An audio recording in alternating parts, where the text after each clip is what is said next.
నిర్దిష్టమైన సిద్ధాంతాలతో జగన్మోహన్ రెడ్డి వైసీపీ ఏర్పాటు చేశారని విశాఖ జిల్లా పార్టీ అధ్యక్షుడు కేగే రాజు అన్నారు. వైసీపీ ఆవిర్భావ దినోత్సవం సందర్భంగా నక్కవానిపాలెం వద్ద వైఎస్ఆర్ విగ్రహానికి అభిమానులు నాయకులతో కలిసి పూలమాలలు వేసి నివాళులర్పించారు. అధికారంలో ఉన్నా లేకపోయినా ప్రజల కోసం వైసీపీ ఉంటుందన్నారు.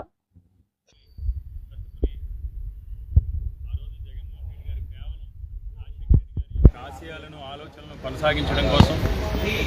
ఆంధ్రప్రదేశ్ రాష్ట్ర ప్రజల కలలుగన్న రామరాజ్యం రాజశేఖర రెడ్డి గారి అభిమానులకు ఇచ్చిన మాట కోసం ఒక నిర్దిష్టమైన సిద్ధాంతాలతో, కొత్త విధానాలతో, నిబద్ధత కలిగిన విధానాలతో ఆ రోజు వైఎస్ జగన్మోహన్ రెడ్డి గారు వైఎస్ఆర్ కాంగ్రెస్ పార్టీ స్థాపించడం జరిగింది. ఈ రోజుకి 16వ వార్షికోత్సవ సందర్భంగా వైఎస్ఆర్ కాంగ్రెస్ పార్టీ ఈ 15 సంవత్సరాల కాలంలోనే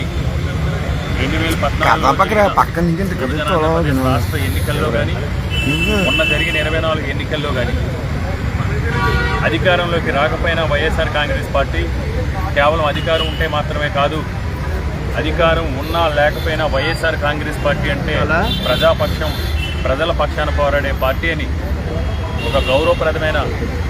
ప్రతిపక్ష పార్టీగా జగన్మోహన్ రెడ్డి గారు ఏ విధంగా పోరాటాలు చేస్తారో మనందరికీ కూడా తెలిసింది. అన్నిటికంటే కూడా ముఖ్యంగా 2019లో వైఎస్ఆర్ కాంగ్రెస్ పార్టీ మొట్టమొదటిసారి ఆంధ్రప్రదేశ్ రాష్ట్రంలో అధికారంలోకి వచ్చిన తర్వాత యావత్ భారతదేశం కూడా ఆంధ్రప్రదేశ్ రాష్ట్రం వైపు చూసే విధంగా ఒక రాజకీయ పార్టీకి సంబంధించిన మేనిఫెస్టోలో నిబద్ధత, నిజాయితీగా అమలు చేసే విధానం అంటే ఈ విధంగా ఉండాలి. స్వతంత్ర భారతదేశ చరిత్రలో గతంలో ఏ ముఖ్యమంత్రి, భారతదేశంలోనే ఏ రాష్ట్రంలోని ముఖ్యమంత్రి కూడా చేయలేనటువంటి విధంగా ఒక అద్భుతమైన ఆలోచన ధోరణితో, ముందు చూపుతో, దృఢమైన సంకల్ప బలంతో అనాదిగా ఏదైతే ఉన్నాయో తారతమ్యాలు ఉన్నాయో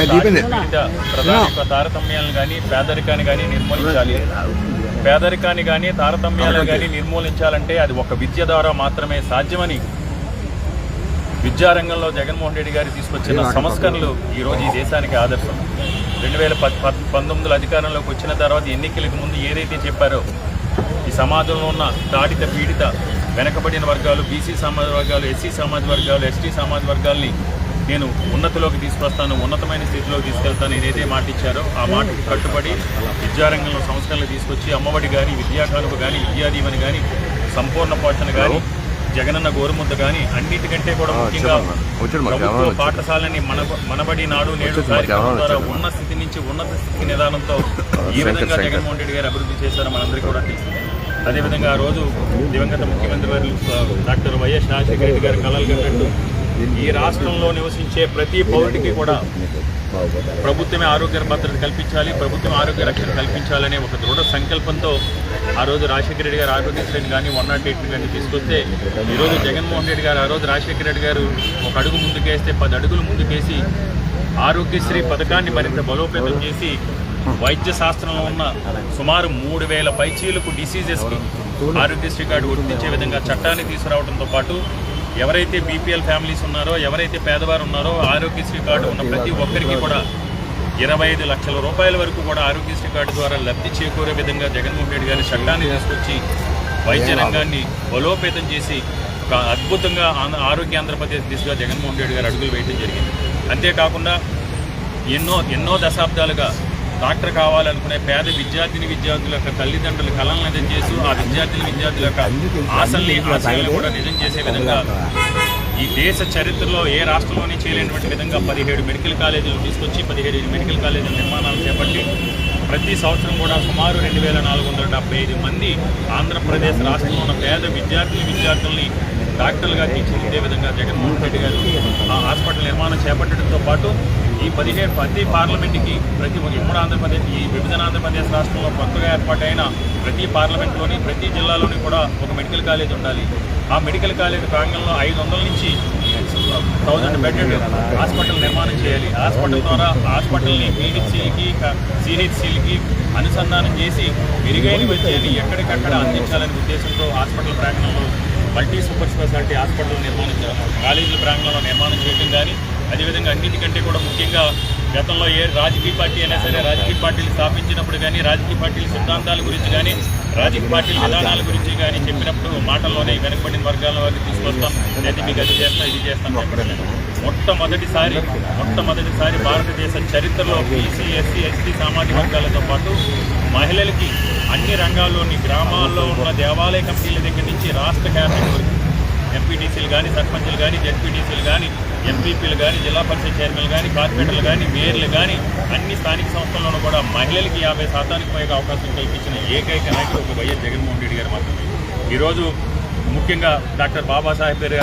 అంబేద్కర్ గారి రాజ్యాంగానికి పూర్తిగా విలువనిస్తూ ఆ రాజ్యాంగాన్ని అమలు చేస్తూ రాజకీయంగా ఆర్థికంగా సామాజికంగా వెనుకబడిన వర్గాలను అభివృద్ధిలోకి తీసుకురావాలనే ఉద్దేశంతో బీసీ కార్పొరేషన్లు ఎస్సీ కార్పొరేషన్లు ఎస్టీ కార్పొరేషన్లు వెనుకబడిన వర్గాల యొక్క కార్పొరేషన్లని బలోపేతం చేసి ఆ కార్పొరేషన్లు అన్నింటి కూడా నిధులు ఇచ్చి కార్పొరేషన్కి ఒక అడ్మినిస్ట్రేటివ్ శాంక్షన్ చేసి వెనుకబడిన వర్గాల వారికి ప్రసాదించిన ఏకైక నాయకుడు ఒక వైఎస్ జగన్మోహన్ రెడ్డి గారు మాత్రమే. ఈ విధంగా చెప్పుకుంటే వెళ్తే ఈరోజు